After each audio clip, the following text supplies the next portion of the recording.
को बता दिया जाएगा। जैसे भाजपा कहती है 9 साल बेमिसाल, और आप कह रहे हो कि भाजपा ने कोई काम नहीं करके दिखाया, तो इसका मतलब ये है कि आप सीधा सीधा उन पर आरोप लगा रहे हो कि सरकार कुछ कार्य नहीं करती है। तो ऐसा क्या मुद्दा है आपका कि जो सरकार ने अभी तक नहीं किया? क्योंकि सरकार हमेशा कहती है 9 साल बेमिसाल और सारे विकास हम कर रहे हैं। आपका कोई ऐसा मेन मुद्दा जो हमें बताना चाहिए? सबसे पहला मेन मुद्दा तो यही है कि भाई साहब 14 लाख करोड़ रुपए से 16 लाख करोड़ रुपए से 34 लाख करोड़ की करेंसी कैसे आई। दूसरा मुद्दा है कि जब कोई बीमारी थी ही नहीं तो लॉकडाउन काहे को लगाया। तीसरा मुद्दा यह है कि अगर वो सारा लॉकडाउन फ्रॉड था तो लोगों के शरीरों में केमिकल क्यों डाले। चौथा मुद्दा यह है अगर केमिकल डाल दिए और किसी को साइड इफेक्ट हुआ तो उसका जिम्मेदार कौन है। अगर जिम्मेदार है तो उसका मुआवजा कौन देगा। जब लोग जो मरे उनका हिसाब किताब कौन देगा। और जो लॉकडाउन में लोगों की दुकानें बर्बाद हुई, मकान बर्बाद हुए, जिनके धंधे बर्बाद हुए, जो नए नए खोले थे वो बिजनेस ठप हुए, उसका जिम्मेदार कौन है। उससे जो आत्महत्या लोगों ने की उसका जिम्मेदार कौन है। जो खेतों में जहर डलवा रहे उसका जिम्मेदार कौन है।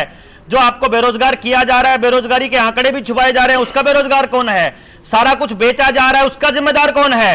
भाजपा बेमिसाल, मैं भाजपा की बात ही नहीं कर रहा, मैं तो सरकारों की बात कर रहा हूं। जब यहां पर 500 रुपए लिए जा रहे थे हरियाणा के अंदर तो दिल्ली का राक्षस 2000 रुपए ले रहा था। और वहां पर राजस्थान के अंदर अशोक गहलोत कांग्रेस का वो बैठ करके कह रहा था कि तुम लोग 500 रुपए वाला जुर्माना, यानी बिना मास्क के बाहर निकले तो तुमको जुर्माना देना पड़ेगा, ऐसा कानून बनाने वाला पहला राज्य राजस्थान था जो कांग्रेस शासित था।